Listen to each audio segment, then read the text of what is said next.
Fast and firm here at Gulfstream West as we get ready to kick off our penultimate week of racing. Pretty unbelievable. Penultimate?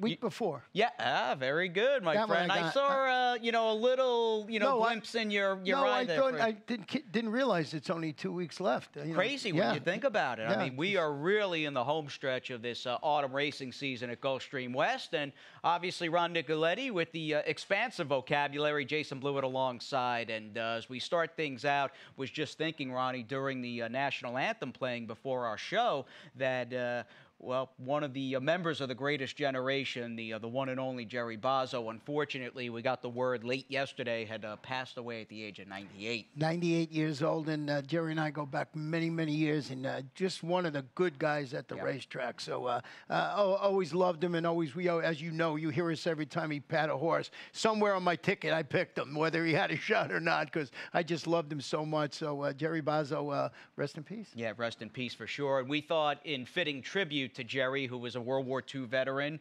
that we would walk to the winner's circle one final time, going back to his last career winner with Cotton Tuya and Pete Aiello calling the action last month. Memorizes back to second from the back in Cotton Tuya, 3/16 to go. Blue Whale strides to the front, but Cotton Tuya has momentum down the stand side in between horses. It's white as cotton, 1/8 of a mile to go. Cotton Tuya for Bozzo down the center. Back to second is Blue Whale, then white as cotton, but they're coming to the wire. He broke his record again, folks. Jerry Bozzo and Cotton Tuya in front.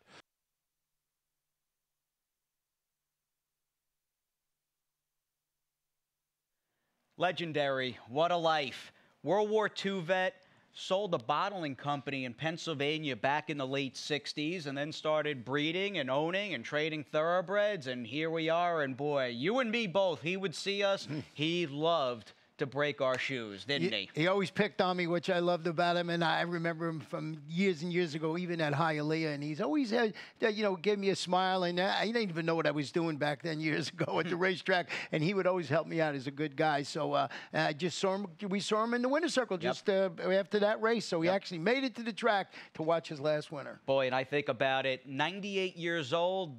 They are going to have to run races for a long time to get another trainer to come along and eclipse the one and only Jerry Bozzo, who we say rest in peace. Little tough to turn the page. We obviously understand Jerry had a very lengthy and terrific and almost storybook kind of life, but we do have some business to take care of here on this second to last Wednesday of the fall meet at Gulfstream West, and we do have fast and firm conditions as we look out into the big city of Miami Gardens. The high five, the early pick five, both get underway in race number 1, and our lone carryover all by itself, my friend, is the Rainbow Six. Yeah, the Rainbow Six, approaching $25,000, so starting to build once again. But boy, we have some great handicappers here that play this Rainbow Six. They keep hitting this thing. As soon as we get it built up a little bit, it goes down, and that's the beauty of it. So you can take it down today for only 20 cents. And it's a 10-race card, so switching things up. I don't know if we've had on a non-holiday, per se, this meet. Late pick 5, solely about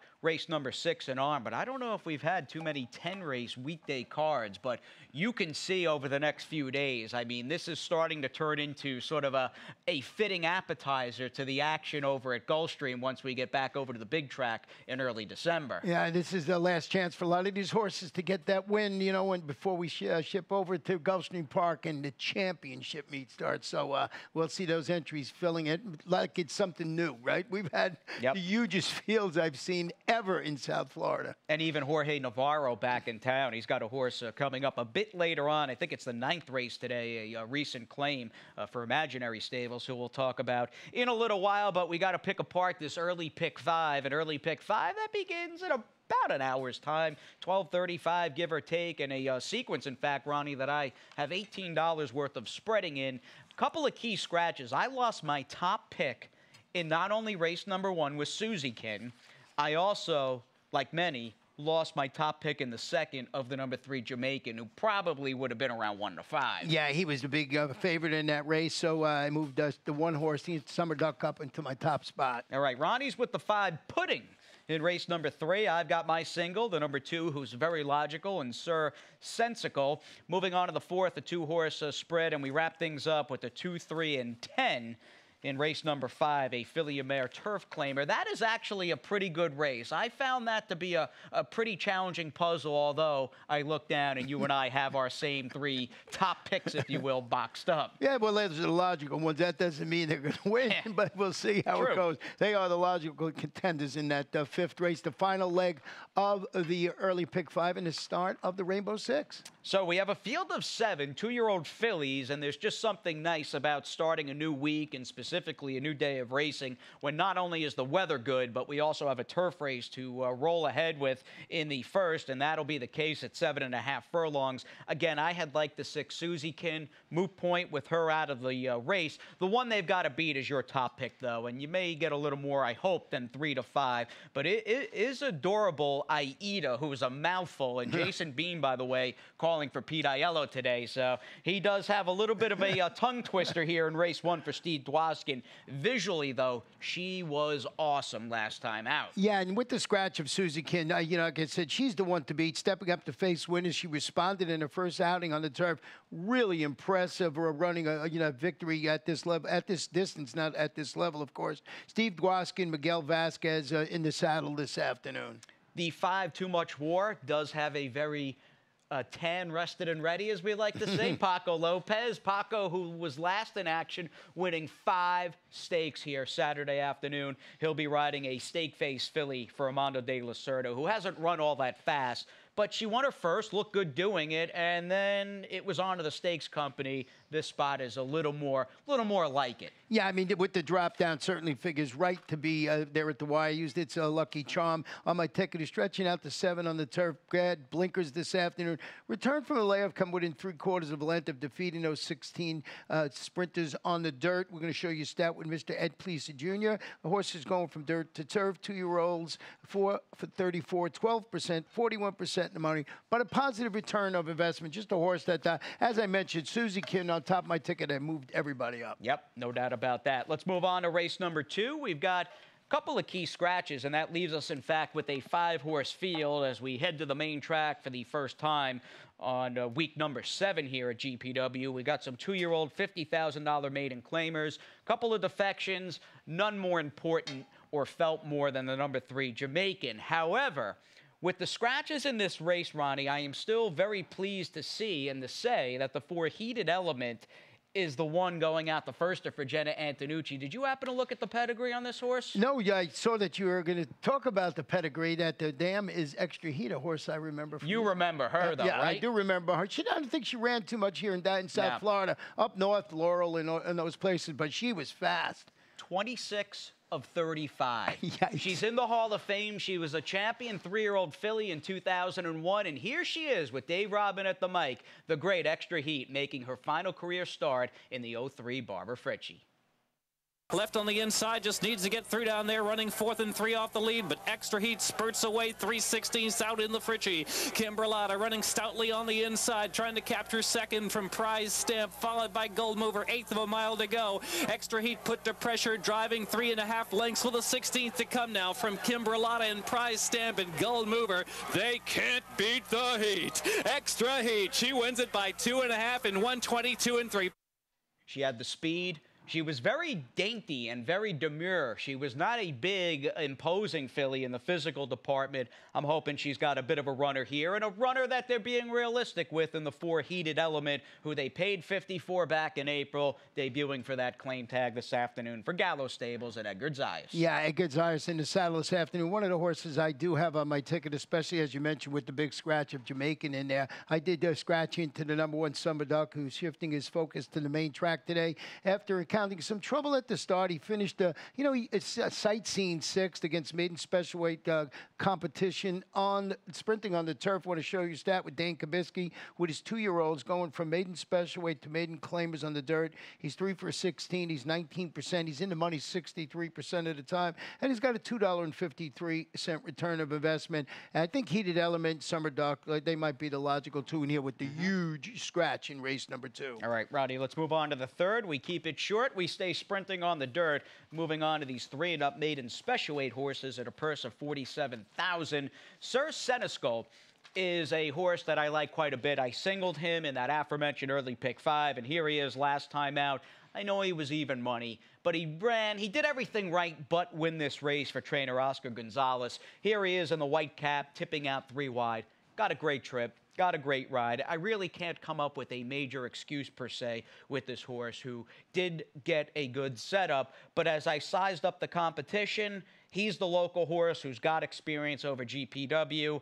And really, Ronnie, when it comes down to it, you're probably, with this son of Roman Ruler, who just got outgained by Jamalogister, who's, what, 1 for 34 now, and the 5 Pudding coming in from Delaware Park. You just meant the reason why I put Sir Senegal in second, because got beat by Gemologister in that race. I did go with Pudding, debuting locally for trainer Gerald Bennett after hitting the board in 5 career sprints up north, including the recent pair of 6 furlong maiden special weight sprints up there at Delaware Park. So I just thought Pudding maybe can beat Sir Senegal, but on paper, certainly the one to beat. He's got that home field advantage in here. And I closed it. We both, well, I got the 1 in third. You got it in fourth. That's Yes Factor, a daughter of the Factor, facing the boys today for Terry Pompey. Yeah, good nugget. A filly, in fact, trying the boys for Terry, who's done an amazing job. Yeah. I mean, she really, the horses she was running late in the summer at Gulfstream through this meet, the ones she's entered have meant business for the most part. She's been batting at a high percentage over the last 3 months or so, certainly above 30%.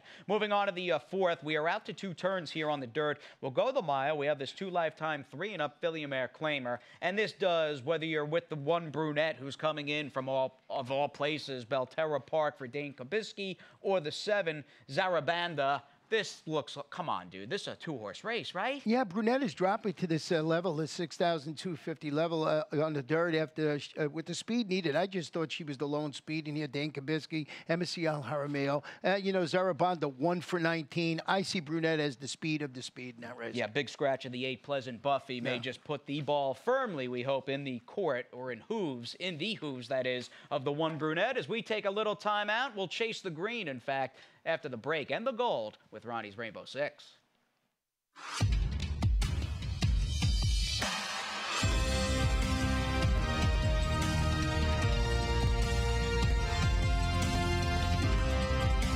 Whether you're at home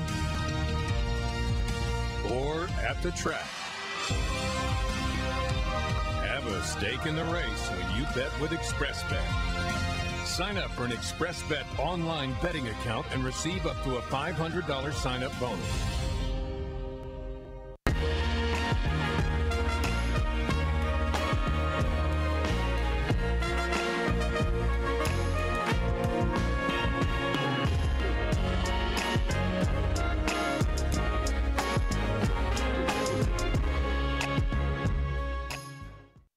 PegasusWorldCup.com. We're less than 3 months out. In fact, probably right around 70 days, give or take an afternoon or so, before the leading up to the January 26, 2019 Pegasus, with the 2 races, the dirt and the turf. And let's try. We may not win $16 million today, my friend, with the carryover, but let's try to hit for a few thousand. Yeah, I'm going to show you my ticket here, $28.80 in race number 5. I went with 2 horses in here, Bienville Street and Burning Repentant, and the number 10 horse. Easy for me to say. And then I thought the logical 2 in race 6 were outside looking in the 7 and the 1. Fighting Irish Rabbit, is it? Is that the way it sounds? I think that's what it is. It is the number 1 horse in that race. Now, go down. My single. You mentioned this horse a little earlier, and that's It's a New Year. First off the claim by Jorge Navarro. Shipping in. He's 30% with his domestic shippers coming into Gulfstream Park West. So that was my thought process there. And went deep in the final leg with the 6, 7, 9, and 10. And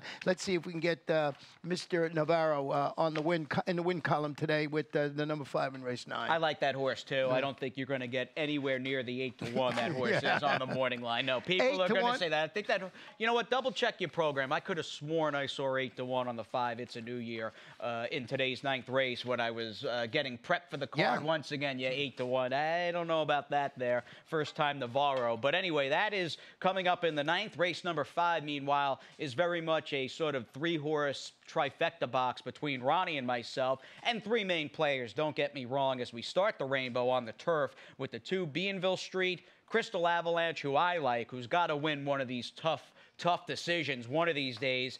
And kind of the same boat for the 10, Burning Repent, who's another filly who's got no so close to breaking her maiden. Yeah, you know, Crystal Avalanche certainly knows how to finish second in 4 consecutive races. A logical one. I left it off the ticket. I don't know if that was the smart thing to do, and that's the great part about being the first leg of the Rainbow Six. I did go with Burning Repent, who's wheeling back after responding to the drop down in competition. I thought ran well, just beating a nose against this level of competition. Or that performance, I put that one on top with Bienveld Street, hoping to turn the tables. Was third behind the 10 last time out.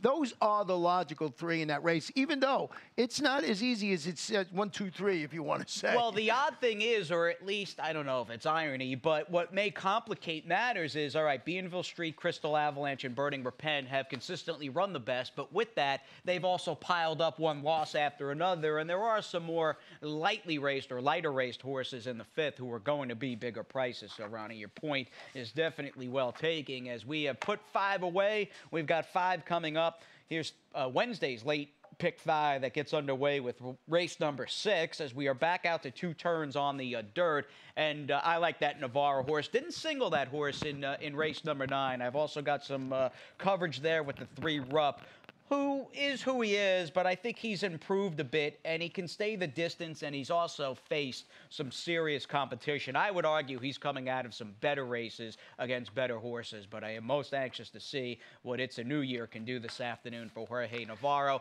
who I almost singled, but I said, you know what? It was such a modest ticket with just a 2-horse spread right down. Why not go too deep in the 9th here and try to be a little smarter? Yeah, that's a good way of looking at it. I just couldn't figure out the last race, so I said I'm going to go with a single in here, and that's how I ended up with it. But I think that I have the logical 2 in race number 6. I'm curious to see who you put on top. And I've got the 7 outside looking in this 6th race over the Sano filly, or colt rather, by Tisnow on the rail, who does have Edgar Zayas. As far as speed figures go, I mean, this is outside looking in's race to really throw away. He holds a pretty significant edge as far as if you're looking at numbers. I don't think it's debatable. He is just simply fastest. And it's also the second start back from the layoff. He responded last time to both that drop down in competition and the addition of blinkers. I think that was a key. Where the second place finish was the favorite that afternoon at this level and distance. The 1 Fighting Irish Rabbit stretching out today to the 2 turns. You know, he was okay on, going from turf to dirt. I think maybe he has a shot in there, but I agree with you, and that's who I put on top, outside looking in. All right, sounds good. As we look in to race number 7 from front to back, we're back on the grass as we go 5 furlongs, and from inside to outside, we've got a field of 8. You can take out the number 9, who I had liked, had that horse drawn in, Flying Liberty. Yeah, oh, I see a, you know what, let's hold this up. You can see the scratch there, a lot of scribble. You like that horse, too, if Flying Liberty drew in. Yeah, and that was it. And you normally do that, but I actually added it to my analysis that you read on Gulfstreampark.com. I usually don't go for the ultras, but I said, somehow this horse is going to get in. If it is, it's going to be 1 to 9.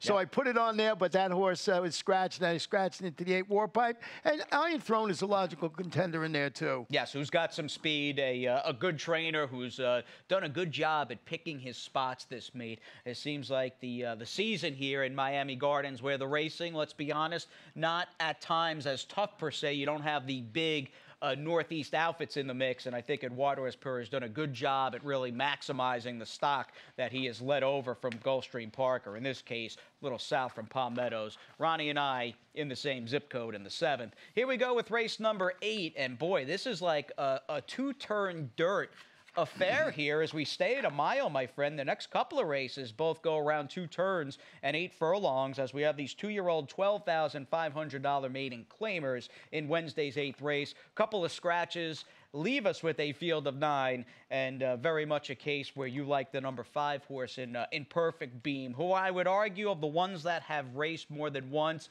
is probably a good starting point. Yeah, the drop is what it is. Drop it to the 12.5 level after finishing that workman-like 4th when facing 20 types. That was his 1 mile distance. At this 1 mile distance, excuse me, and that's what I like. These are 2-year-olds. This one proved he can run okay against better, going a mile. That was my thought process in here. Yeah, we'll see who can handle the trip.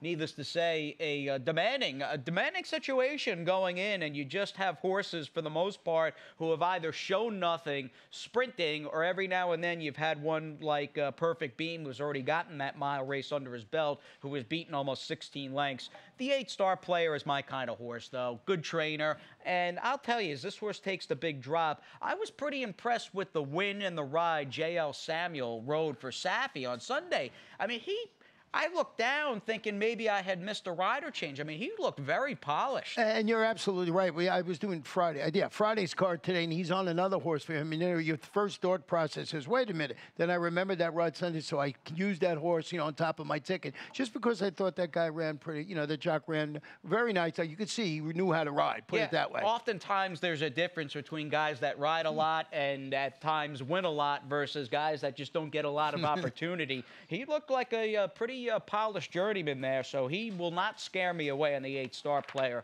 second time out for Safi Joseph. I think, though, race number 9 is where it's at. I know we've got the Extra Heat Baby running in the second, which is very cool, but as far as the quality goes, this is the feature, and it's the best field today. And we'll take some time talking about this Florida-bred allowance optional claimer that features a field of 7 and a horse who has the inside post in Baby I'm Perfect, who, if he's able to run back to this big win from Gulfstream in mid-September, he's going to have a big chance here. His debut over this track was not much to write home about, but you watch this gelding by Flower Alley for Happy Alter. I mean, this is a horse who really powered home with a good fig and a dominating effort at a very demanding 7 furlongs this September 14th race. I'm wondering how you think he might run today. He's going to be okay. I backed off. He bobbled at the start last time, but boy, do I respect the trainer of this horse. So just, Dave Casson is just does an excellent job with everything, and that was some performance. So if this horse breaks sharp, he's a major player now. I sort of got enamored with the 5 It's a New Year. You saw he singled it on my Rainbow Six ticket. So I sort of backed off this horse, and in hindsight, maybe it was the wrong thing to do. But as you mentioned, I single, and you got it on top. It's a New Year. Moved to the George Navarro barn after the claimed debuts locally. First start since he stalked mid-pack. He finished third to get those 16 condition claimers. But let's show you a stat on Jorge Navarro. Domestic ship is into Gulfstream Park West on the dirt. 38 for 126, that's 30%. He's in the money 69% of the time, $1.90 return of investment. Not knowing it was 8-1, I just thought this was a good horse to have on the ticket. Yeah, I like the fact that Navarro doesn't run this horse back for a tag. Right. I mean, needless to say, when it comes down to it, I was writing my analysis today, and I would venture to, or at least argue, that Navarro perhaps, and it might be close with a guy like Diodoro up in New York, but Navarro, to me, seems to have, in terms of numbers and even quality, perhaps the deepest, the strongest claiming outfit up and down the East Coast. And the fact that he doesn't run this horse back for a tag. However, I think it's worth pointing out this horse, I don't know how long he's been with Jorge, because he was with Cassie at Palm Meadows, and then he got claimed mid-September, and then he worked 4 times over at Gulfstream, and we know the Navarro barn did not have any horses during September and October at Gulfstream. Rupp's another one I'll give a long look to, because I do think he's improved, and I look at Field Trip, Chiseled, Talk Logistics, Apostle, Bell Tapisserie. He's faced some really good fields along the way. Yeah, I mean, Rupp's one of those horses you just see his name. You said, oh, he's been around knocking heads with, some of the better horses here. I did use Over Sensual in second, who's stretching out the mile. He's going to race without the blinkers today. He finished the distance second. It's trainer Safi Joseph Jr., Abby Medina handling. Previous winner at the distance, sort of what sold me to put that one on the ticket at. I guess a little bit of a price. That blind, I got to figure out where I went wrong or where I went right. What do you have, a 4 or 5 horse spread in the nightcap coming up? Yeah. How did you use that? 4? 4. Yeah, and race number 10, in fact, is a bulky field. 3 and up 10K maiden claimers on the turf. We lost a fairly major player in the 4 Little Tequila who would have taken quite a bit of money. I have chased to no avail, obviously, the number 9 El Commendatore for Trader Joe Orsina. I just can't help but think of Paulie Walnuts going around in The Sopranos when he was in Italy saying that to everybody. This horse is run in context well enough on the turf that if he gets a good trip and shows up, he might just win what should be a scramble. I'll tell you, Jason B may have 5 or 6 horses coming down to the wire as a team in this race. Well, I did go with my long shot in this race, and you'll know why once I start mentioning it. The name of the horse is the 6 Awesome Stack, and hoping to find a little more for the stretch stride. I thought he ran okay. He responded to the drop down by showing improved tactical speed. He flattened out. He was 4th. He was 24-1 at this level and distance. It's Juan Rizzo, Jose Batista in the saddle. Stack in there. I like these horses. You're looking for an upset. I went with the 6 Awesome Stack, Mon Chevalier, and Triple Sirius, along with your 9, who I put on the ticket. You have a piece in Santa Cruz Ranch that you're not telling us about? If it's a stack, I'm there. I've made so much money over the years with them, because they're usually not, it's not a breeding that jumps off the page at you. So, and this horse ran okay. If you go back and look at this horse's past performance, not bad at all in here. I don't know what price we're going to get, but Awesome Stack on top of my ticket. All right, little stack in your 10th race finale there for the one and only Ron Nicoletti. And in fact, this isn't a threat, but you'll have Ronnie and myself all day with you right here from our GPW studios, and we'll take a little time out. We'll turn it on over from one JB to another. Happy to have Jason Beam calling the races here over the next couple of weeks, subbing for Pete Aiello. Yeah, Pete Aiello getting ready for the championship meet. You got to go, get your voice, whatever you got to do with those voices there to get ready to call the races over at the big meet. You got that right. The big track in Hallandale. So a little breather. Jason Beam will be up shortly with a reprise of those scratches and changes. One of the world's most anticipated thoroughbred racing events of the year returns. The 3rd annual Pegasus World Cup Invitational at Gulfstream Park in South Florida. Competition from around the world with a $16 million purse split between 2 Grade 1 races. On the dirt and on the turf. Experience the incredible fashion, spectacular world-class service and entertainment, and the unrivaled adrenaline of the Pegasus World Cup Invitational. Saturday, January 26th at Gulfstream Park. Get your tickets now at PegasusWorldCup.com.